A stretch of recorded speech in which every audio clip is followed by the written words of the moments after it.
Some of the greatest slams did not win the dunk contest. And some of the most creative dunks have been forgotten. These are the lost dunks. You want a sticker up there? Well, the crowd lets you know what they think of it.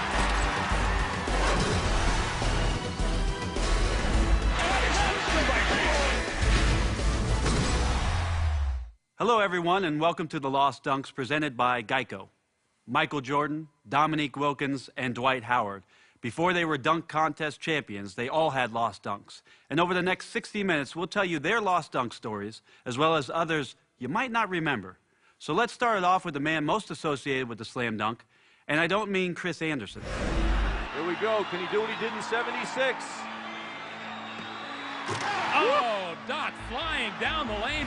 The idea of soaring in the air, flying in the air is always, part of the grand scheme of things when you got hops. How far out can you jump from and not break your neck?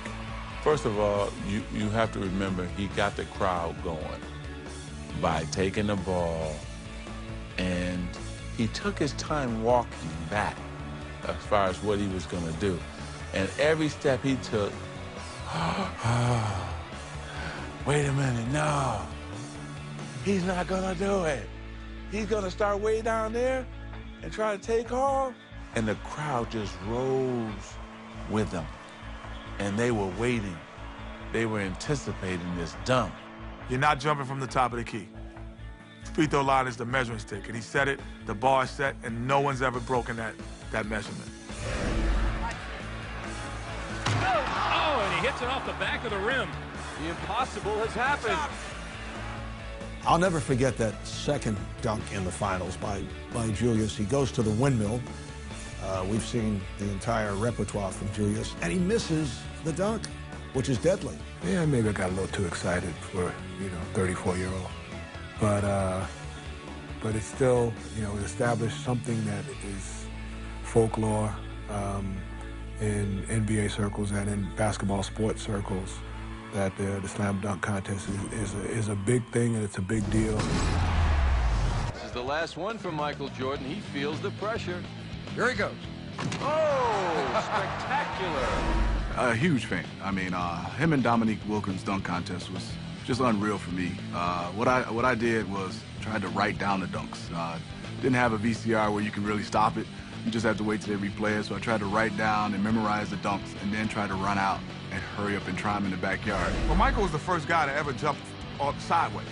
The Superman jump, most guys used to call it. And most guys jump 1 foot, or 2 feet. But no one jumped off of 2 feet and jumped sideways until Michael started doing it. That's crazy to be able to cup it, bring it over the other side, go way up over the rim and complete the dunk. For a guy to do a dunk like that and still not win the slam dunk competition. He had some great competition. He only needs about, I think, a 40 to win this. Here he goes. I think that'll do it. Well, what made Michael Jordan's dunk interesting, yeah, it was nice in the cradle of law, but I liked how he was rocking the bling. He had a little nice tight gold chain around the neck. You know what I remember about it? Me trying to find some mom's jewelry, trying to put it on, trying to go outside, trying to get a whole bunch of crates, and almost breaking my neck, and trying to cuff it. Well, Dominique only needs to come up with a great dunk here. If he gets a 48, he can't lose. I guarantee you he will not get 50 on this dunk. Guarantee it. Well, I think the two-handed windmill to the naked eye looks safe because you have two hands on the basketball. But the thing that most people don't understand is the force that you're jumping one way and you're creating another force going the other way with the basketball, how difficult that is. You got two of the best dunkers in the league going head-to-head, and, man, the tension was high in there, and it came down to the last dunk. Who was going to win it?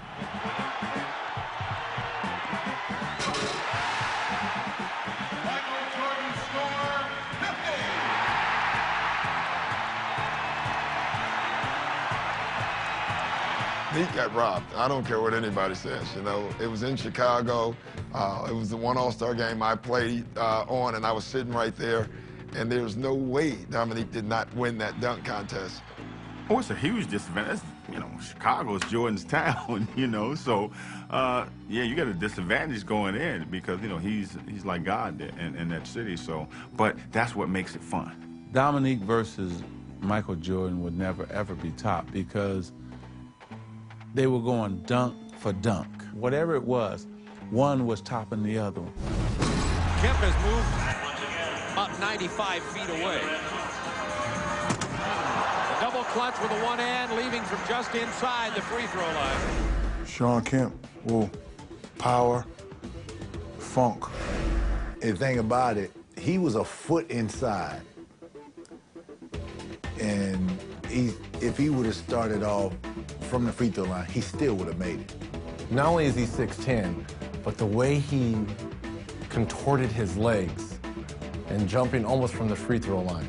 We've never seen a guy 6'10" be able to be that limber and make a dunk that tough in a while. What Kemp did was he made it like a hurdler, and he brought it back at the same time. So when it came back in the right hand, it mimicked his right leg going backwards. And, I mean, that's just an incredible dunk. That was my guy. He's supposed to win that. They just gave it to Dee Brown because he did that crap.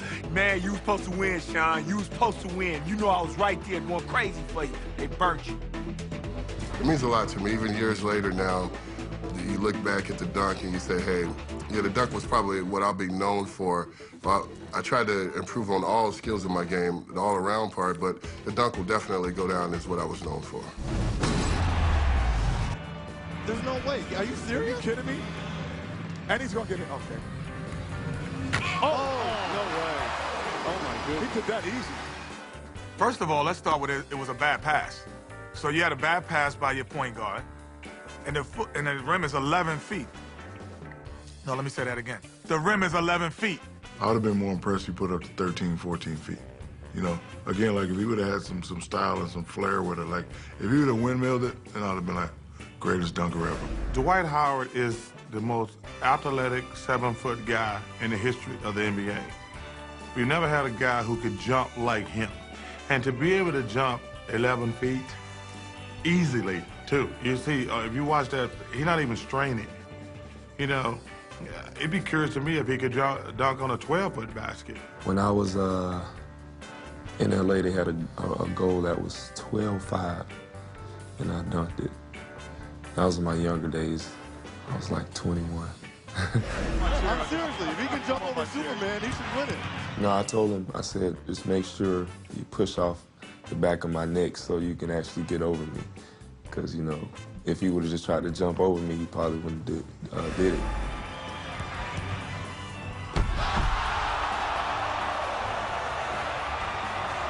Dwight knows how to work a room, and and he's a good guy.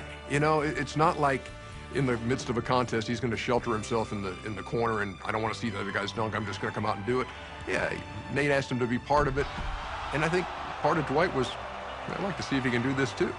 Whatever you need to have a successful dunk, go ahead and do it. You know, because that's what people want to see. They want you to have fun, you know. Yeah, I remember Shaq told me, this is where you show people who you are right here. And I took that and ran with it. Coming up next on The Lost Dunks, presented by Geico, we'll take a look at the dunks which required a little help. And still to come, we'll find the best of the lost with our Slighted Six. People will remember his dunk because he named it, and it was a dunk that nobody really ever seen it before. And I tried it and damn near tore all my knee ligaments out.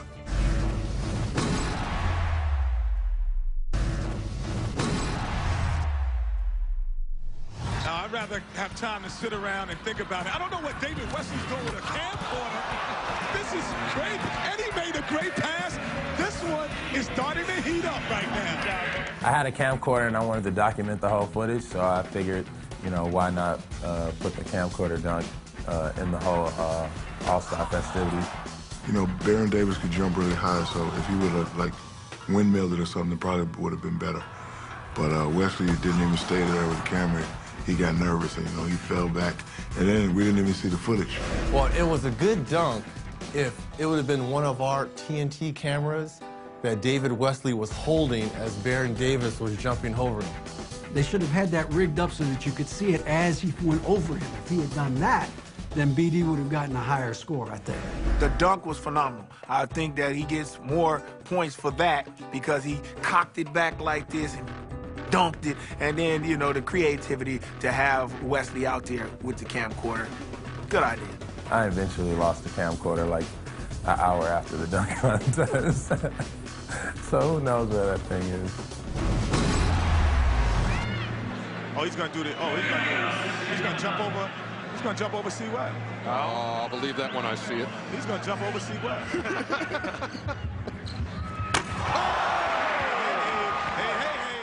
Well, then one year we had that dunk wheel where they had a spin and then you had to do something. Gerald Wallace got use your partner. Gerald has jumped over me many times in practice playing around, and I was just worried that I didn't mess up the pass. When most people are running, if there's something in front of them, they're looking down. But he has to catch the ball, then find the rim. That, to me, is what makes that dunk incredible. Now, it was a great build-up because Steve Webb's, what, 6'8.5", 6'9", and everybody thought, oh, wow, this is going to be great. I knew he could finish it, but the thing about it is you just see kind of transformation. It's kind of the old Dominique windmill, but he's actually catching off a bounce. When Wallace went to jump over, Steve Webb was chicken, and he bent way down, and so actually the jump wasn't that spectacular. Then Webber stood up, and so a great idea by Gerald Wallace, but probably a better idea for Steve Webb to duck. If he gets this, it's going to be crazy. I like this. Oh, he got it. That's what a dunk contest is supposed to be.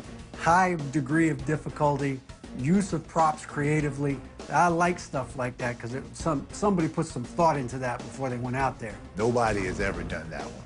That's why that one stands out. Well, I was coming up with all different ideas of dunks. You know, I had all 360s, windmills, and I said, you know what? Aha, Steve Nash, soccer. Well, Maury actually came to me and asked if I would help him in the dunk contest and incorporate some of my soccer stuff into it. So, you know, I came up with the actual move, but, you know, it was his idea to have me involved, and I'm forever grateful. I never thought I'd be in a slam dunk contest, so that was my route. Well, I thought Nash was supposed to be the one to throw it, so he throws it off the glass, and Nash headbutts it back. So I'm out of my seat right there. They didn't even have to make the dunk. I will question and ask anyone if anyone could ever throw the ball, bounce it off your head, and for Amari to finish. By far the best dunk I might have ever seen with a tandem.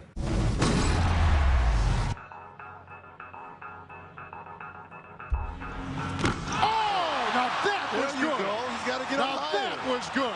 He caught it off the back of the backboard and had to time it perfectly right and have the ability to catch it with one hand and don't hit your head on the back of the board. I mean, you had to, all that stuff had to factor in.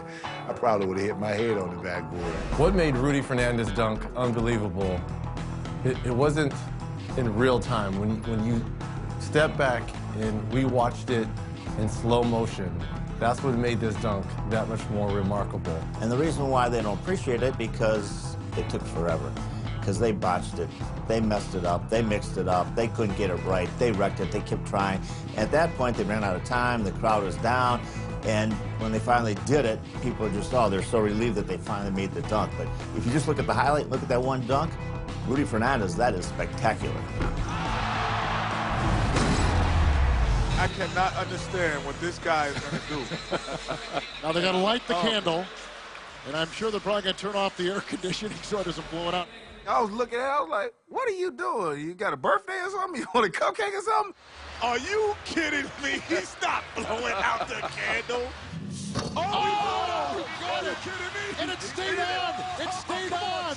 And all of a sudden, we see the replay, and he goes and dunks. Incredible. You know, a lot of people that really don't understand basketball. So what's so special about that? To be able to blow it out, you have to be able to jump really high. I like the cupcake dunk because you had to really have your head by the rim to blow that cupcake out. And, you know, you can say, well, you know, it was just wind. Well, to get up there and blow it out and hang and dunk it, I thought that was an ingenious dunk. You really didn't appreciate it until you saw the replay. And then when you saw the replay, it wasn't the execution, but it was the exhalation that made it sort of unbelievably impressive.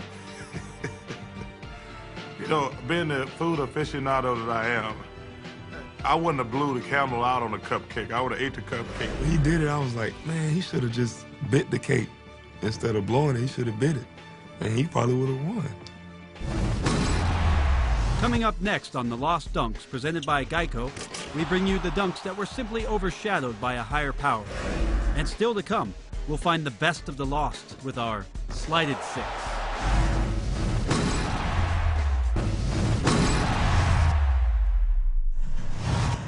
And I like him because he's always thinking about what he wants to do. Here it comes. That's going to be hard to beat. Yes, it is. You know what made Larry Johnson's dunk impressive? Is just his swag. Larry Johnson, that was nice. What he did was a 360 Dominique style, rock the cradle and throw it down. See, a lot of people didn't know that he had a bad back. So for him to pull that off, that was very, very, very, very impressive. Well, what makes Grandmama's dunk impressive is for his size. You know, he was listed at 6'8", 6'9", but we all knew that Larry Johnson was only really 6'3", 6'4". So to have that much power into that compact body, that's what made it tough. The first thing I remember was that Grandmama was the first time anybody ever done the 360 windmill in the dunk contest. And then, I mean, everybody gives Vince the credit because, you know, Vince did it unbelievable. But Grandmama really pioneered that one. Now, the only way that I see him winning that championship or the title is that he probably should have gone with the whole Grandmama motif. I mean, I'm talking about the wig, I'm talking about the glasses, and the dress. Come on, LJ, Grandmama.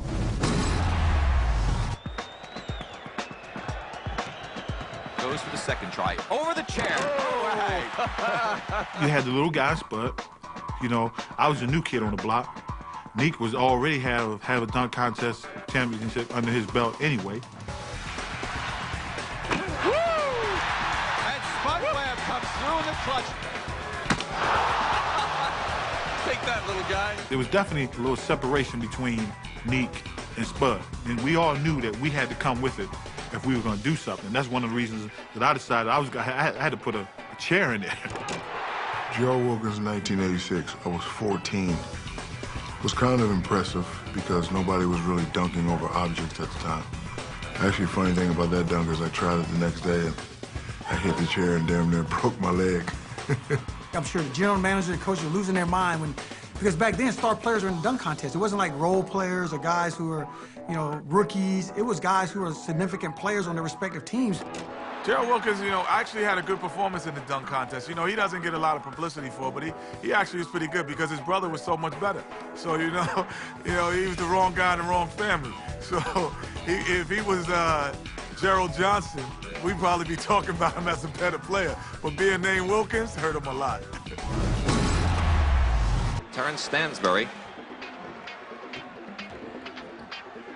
Oh, now there's creativity. We said it. Gerald, you use the chair, I'm gonna one-up you. I'm gonna put people in the chair. But what's funny about that dunk is it's almost like he brings two people randomly out of the audience. One sitting in a chair and the other one kneeling down as he jumps over him. And the guy in the white jumpsuit, that is the tightest white jumpsuit I've ever seen in my life. I just feel bad because if he had done that any other year, he would have gotten 50. But I bet they were like, well, the other guy just did it. You know, he got it from me. He obviously he wanted to score 50, so he said if I put 2 in the chair, I should get more. As I watched him, I knew I could outdo him. So I decided to bring my brother in to sit in the chair and a friend to go in front, which meant I would have to jump higher and go further. But he turned the chair sideways. It wasn't the back of the chair, he wasn't facing him. The possibility of kicking someone in the head and going further, I guess they didn't think about that for some reason. I'm not sure. Because I did it first, it lent more to, you know, this was tough, acrobatic. We're going to give him the 50. Terrence, they gave him the 48.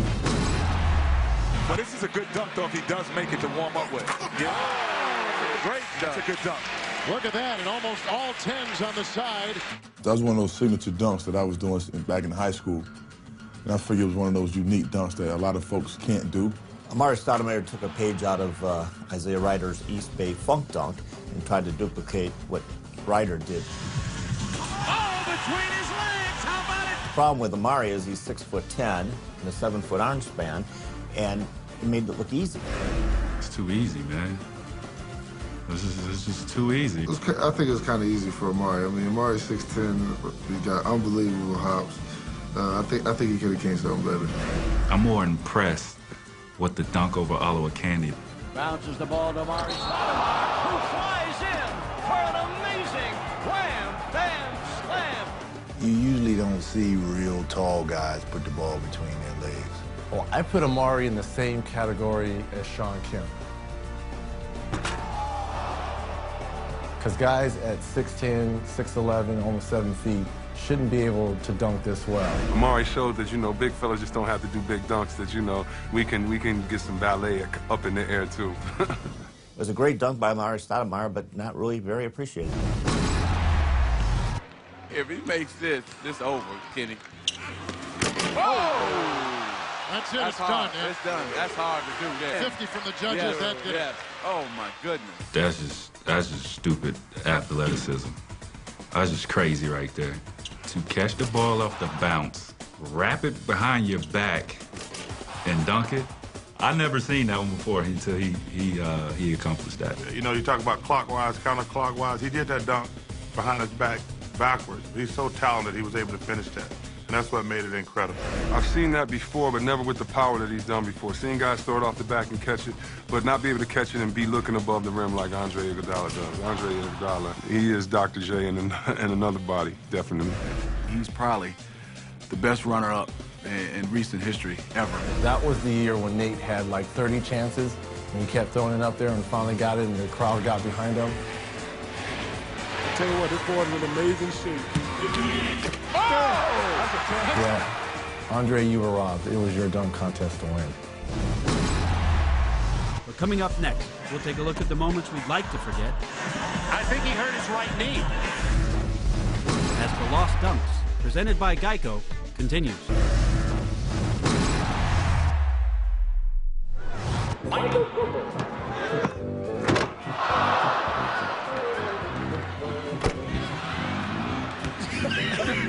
Hey, how many mulligans he get? You're right. Now, if that doesn't wet your whistle, I don't know what will. Welcome back to the Lost Dunks presented by Geico. And in case you're wondering why I'm hosting a show on slam dunks, well, let's just say I'm kind of a big deal. Brent will always be cool with the brothers. For a white guy to win the slam dunk contest, that was pretty cool. All right, let's take a look back at the ABA Slam Dunk Contest from 1976. A man who can just about touch the rim from his tiptoes, the most dominating figure in the ABA at 7'2", Kentucky Colonel's Artis Gilmore. Don't you just love high definition? It's like you're actually there. Don't take off your warm-up top, Artis.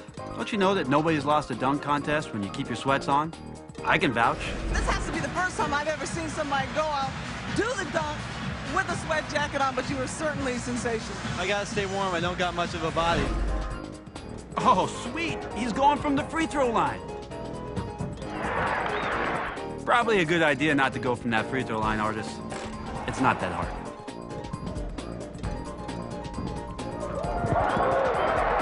How do you cheer for that? I mean, he basically just threw it in. No way you get away with something like that in today's dunk contest. There is no way.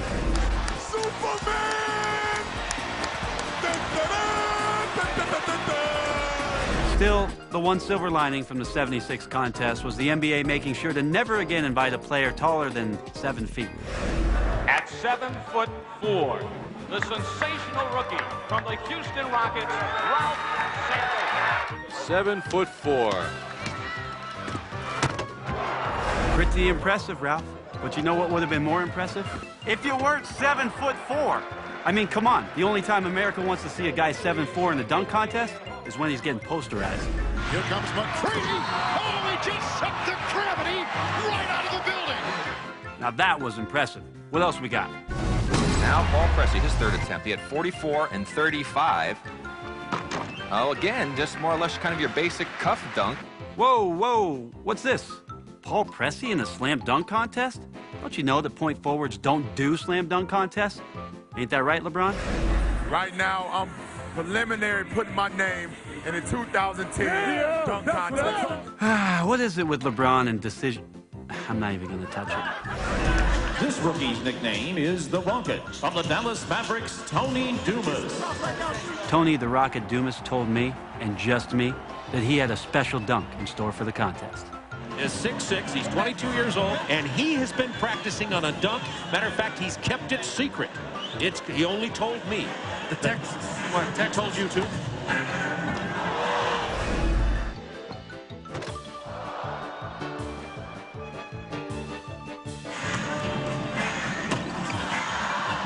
So young Tony Dumas is 0 for 3. I think he hurt his right knee. Okay, so we invited one guy that's never dunked in an NBA game. I can assure that won't happen again. The next competitor now is going to be Chris Jackson, who's never dunked in the pros, but did dunk a couple of times down at LSU. That has to be a typo. I mean, TNT never screws up graphics.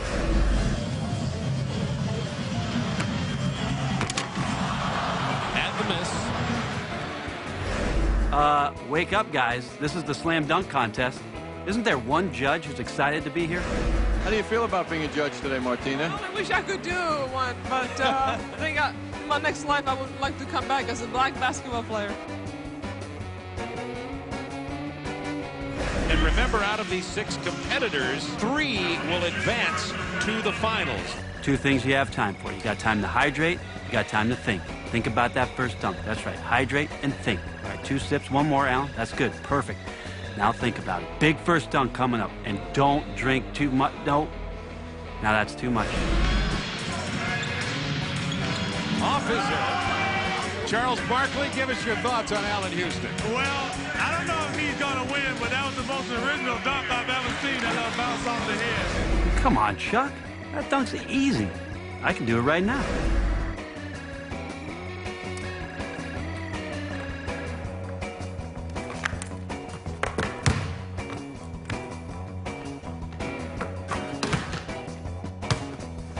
That was easy. What else we got? From the Orlando Magic, Darryl Armstrong. Well, Daryl's already worked up a lather, and he hasn't even attempted 1 dunk. He might want to load up on some Gatorade. Spanish League All-Star, and he has been tutored by none other than Shaq.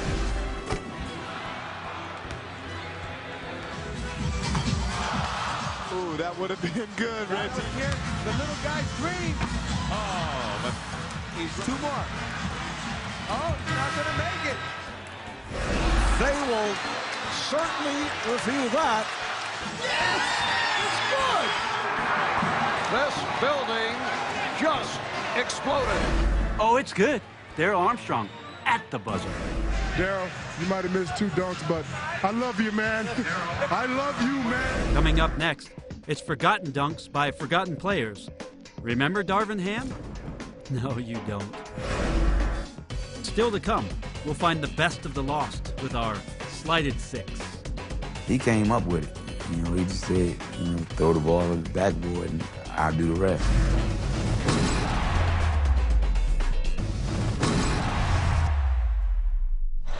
I mean, can you get as many of these as you want? Yeah, I don't know. It's tough. Good question. This one looks like a good one. Yes! Now, see, that's good. That's big time right there. That's creative. Well, I got the idea to do that dunk from Brian Shaw. So what he used to do on our layup lines in the World Games, he'd take the ball and he'd bounce it between his legs and let everybody else go dunk it. Because he couldn't jump, but he was a great passer. It's Kenny. I mean, of course he talks about being in the dunk. He talks about everything. Kenny Smith's dunk was terrible. That was the worst dunk in dunk history ever. It was a gimmick. Gimmick dunk. It was one of those senior videotaping win a contest dunks. But the positive thing is that hair is one of the worst hairdos in NBA history. You know, actually, it was pretty good. I mean, to throw the basketball, the timing of the bounce. And he didn't look over his shoulder. And, you know, people don't understand. Kenny had a lot of ups. Trusted the fact that it would hit it, turned around, dunked the ball. As you might appreciate this, he slapped backboard. Young guys don't slap backboard anymore. Kenny ended off with slapping the backboard. Dominique Wilkins over the underdog, the upstart, the upset-minded Kenny Smith from Sacramento. This is going to be his build-up dunk right here, Reg. Remember, he just has 3. Oh! Now that was tough. Darvin Ham went ham on that play right there. Touched the backboard, reverse 360. Ooh, sick. And it was like he reversed himself and went the other way, and I'm not sure how he found the rim again. That's a tough angle. Anytime you do a 360, you got great athletic ability, obviously, but you also have to be able to hang in the air quite a bit of time. That dunk that Darvin Ham did is a great park dunk. Most backboards are either metal or they're wood. So when you slap it, it gives the effect and let everybody know what you did. See, Darvin Ham, if he did that in Rucker Park, oh, he would have got a 51. All right, Corey McGinty, a little flip. Oh, and he puts it down with help from teammate Quentin Richardson. I didn't know he had no skills like that. You know, he might have been in ballet or something, or gymnastics when you was young. But okay, man, you can get up like that, do it. Yeah, I think Mary Lou Retton was coaching him on that one. You know, he runs down, does the double axel twist, and then just goes up and dunks it. I mean, it's hard to jump twice in a row, let alone do a backflip and then dunk a basketball. The one thing that I told him afterward is that he should have done is once he came out of the flip, went straight into the dunk. That one step pause cost him a 50.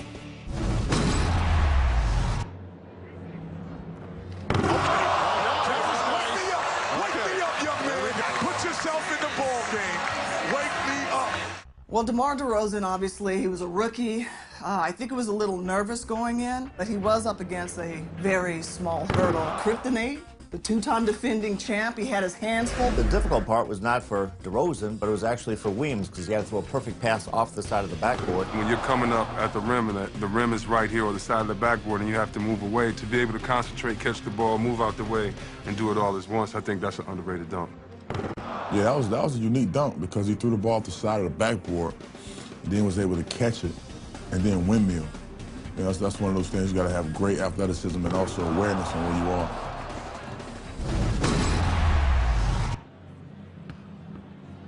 Oh, that was beautiful. Remarkable. That was a great dunk. Jamario Moon's one of those guys that we call pogo stick.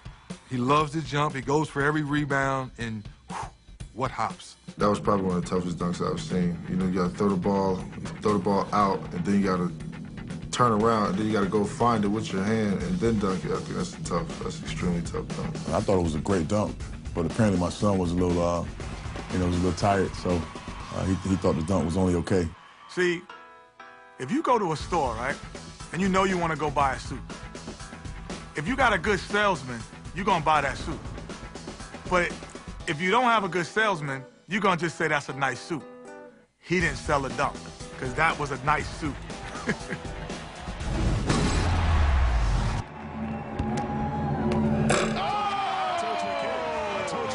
I was extreme nerve because I thought I was going to get hung. I got hung a few times. I did it in practice, and but when I got out there, just, you know, all the jitters goes away. He has that perfect height.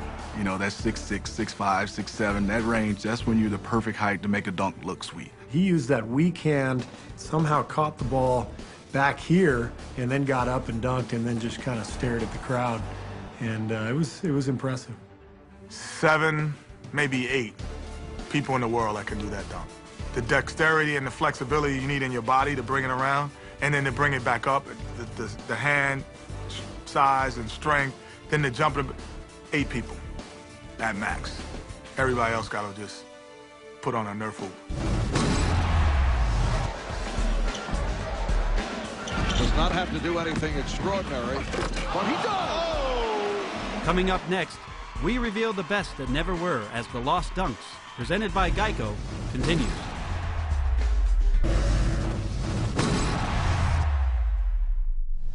Welcome back to the Lost Dunks, presented by Geico.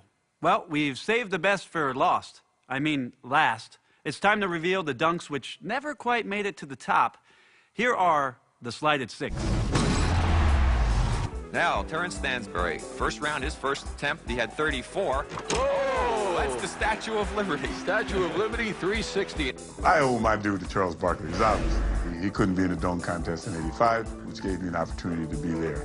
And I want to give a shout out to Charles for letting me have an opportunity to show what I could do in the NBA dunk contest, no question.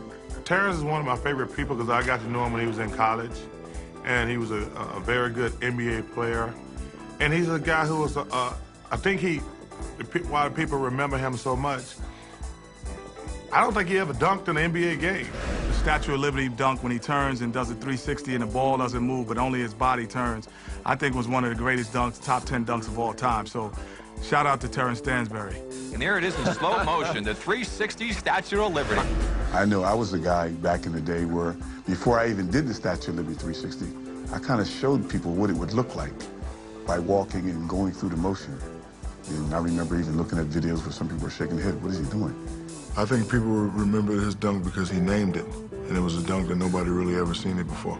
And I tried it and damn near tore all my knee ligaments out. Statue of Liberty. I like it so far. Francis. Oh,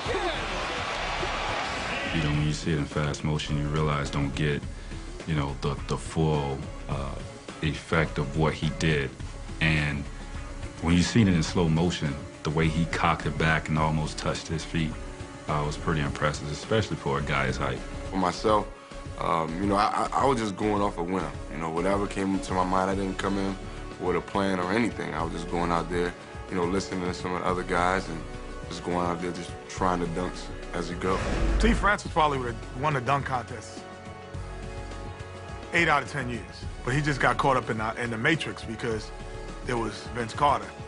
And here is Vince Carter with his first stop.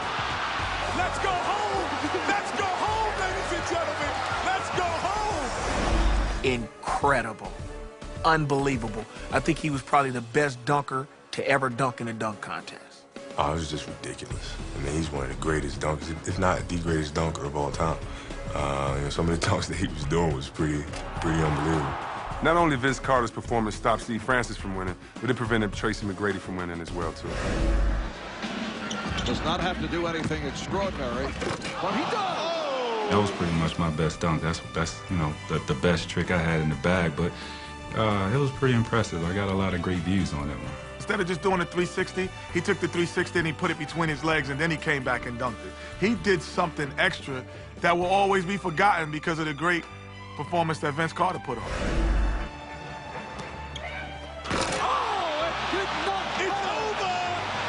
It's over, ladies and gentlemen. Going to my third one, once I got to between the legs, which I made up on the bench right before it's my turn, that's when I was like it was over, and I was feeling good about myself. Man. I was right on the floor. I had a ball head. I think I had a gray jogger suit on right next to my man, KG. And I remember saying to him, I've never seen anything this ill in my lifetime. And he replied kind of in the same way. Tracy McGrady wasn't bad, but Vince Carter did a dunk that... Vince Carter did a video game dunk. So nobody is really going to remember the other dunks. In the sophomore rookie game, he leads this competition. That is freaky like this. That is freaky. Too many people can't really do that. I think he is right-handed, and he did that with the left hand. You know, you've seen guys come from the baseline and do it. He came from down the middle and did that with the left. That was pretty impressive. He just exploded like he was off a trampoline and just powered it home before you could even see what he did. And then you get to see it in slow motion going through the legs and using that left hand for a right-handed guy. It's a great dunk. You know, I said, well, if I'm going to do anything to kind of start it off on the right foot, I want to go ahead and make a statement early. And so, you know, that's what I pulled out, and I think the other stuff would kind of hold me in a good position. He was very creative with his dunks. I remember thinking, yeah, I think he's going to win this one because he's done very well. But then Jay Rich pulled it out. I mean, he came up with one at the end. That was something special.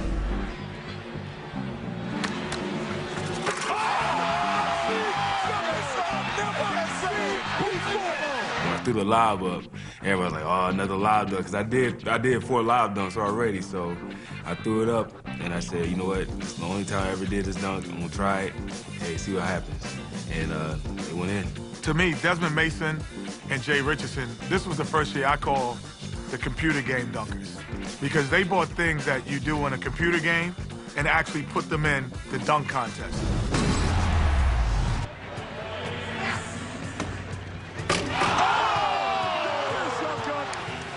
A perfect 50.